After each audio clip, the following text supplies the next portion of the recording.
어제장에서 이슈가 있었던 업종 살펴보는 기업 이슈 시간입니다.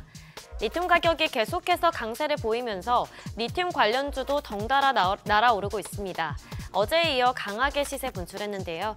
상하이 금속거래소에 따르면 최근 탄산리튬 선물은 장중 톤당 7만 1,020위안에 거래됐는데 이는 지난 4월 중순 이후 최고치입니다.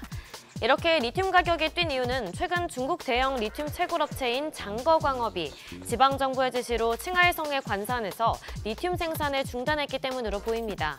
그런데 리튬 가격의 상승은 2차 전지와도 무관하지 않은데요.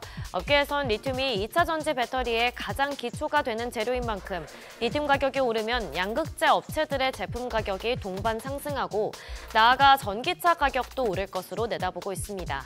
특히 유이 레노테크의 경우 리튬 배터리 리사이클링 기업인 제영텍의 2대 주주로 지분을 보유하고 있어서 리튬 가격 상승에 따른 수혜가 기대되는 상황입니다.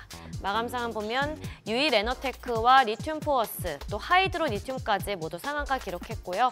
중앙첨단 소재도 23% 가까이 시세 분출했고 천보도 12.35% 상승으로 마감했습니다. 이처럼 리튬 가격 상승과 2차 전지 업종은 무관하지 않은데요. 리튬 가격에 따른 제품 가격 상승으로 전기차 밸류체인 업체들은 실적 개선을 기대할 수 있어서 리튬 광산의 생산 중단에 따른 공급 축소는 2차 전지 업체들의 주가에 굉장히 중요한 트리거로 작용하고 있다는 분석이 나오고 있습니다. 더불어서 미국이 중국산 흑연이 들어간 음극재에 대해 93.5%의 관세 부과를 결정한 점도 2차 전지주 주가를 밀어 올렸는데요. 만약 이렇게 되면 중국산 음극재의 가격이 2배 이상 오르게 돼서 미국 전기차 업체들은 중국산 의존도를 낮추려 할 것이고 이 과정에서 국내 기업, 특히 국내 유일의 음극재 기업인 포스코 퓨처엠이 미국 시장 내 점유율을 확대할 기회를 얻게 될 거란 분석입니다. 마감 상황 보면 사마 알미늄 13.94% 시세 분출했고요. 이닉스와 롯데에너지 머티리얼즈도 12% 넘게 올랐고 덕산테코피아 7.83%, 신성 ST도 7.28% 상승으로 마감했습니다. 해상폭력 관련 사업의 추진이 조만간 이뤄질 것으로 보이면서 관련주가 날아올랐습니다.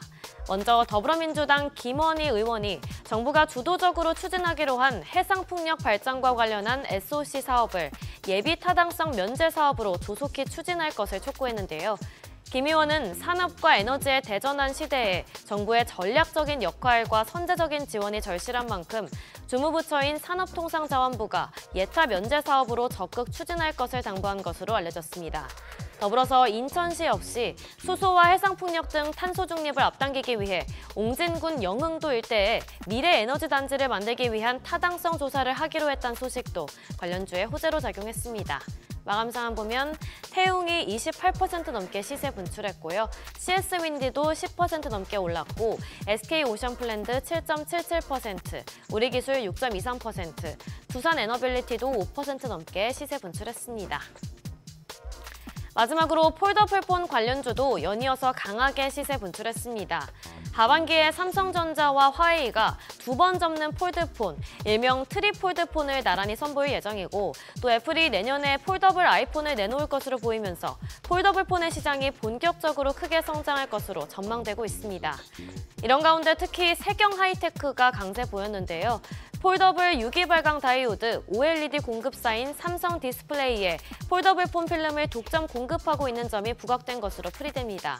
또한 폴더블폰의 내장 힌지를 주력으로 생산하고 있는 파이넴텍 역시 해당 분야에서 경쟁력 우위를 가질 것으로 예상되면서 낙관적인 전망이 기대되고 있습니다. 마감 상황 보면 세경하이테크가 상한가 기록했고요. 이녹스 첨단 소재 18.47%, DKT와 파이넴텍도 6% 넘게 시세 분출했고 마지막으로 테이펙스가 5.8% 강세 보였습니다. 지금까지 기업 이슈 전해드렸습니다.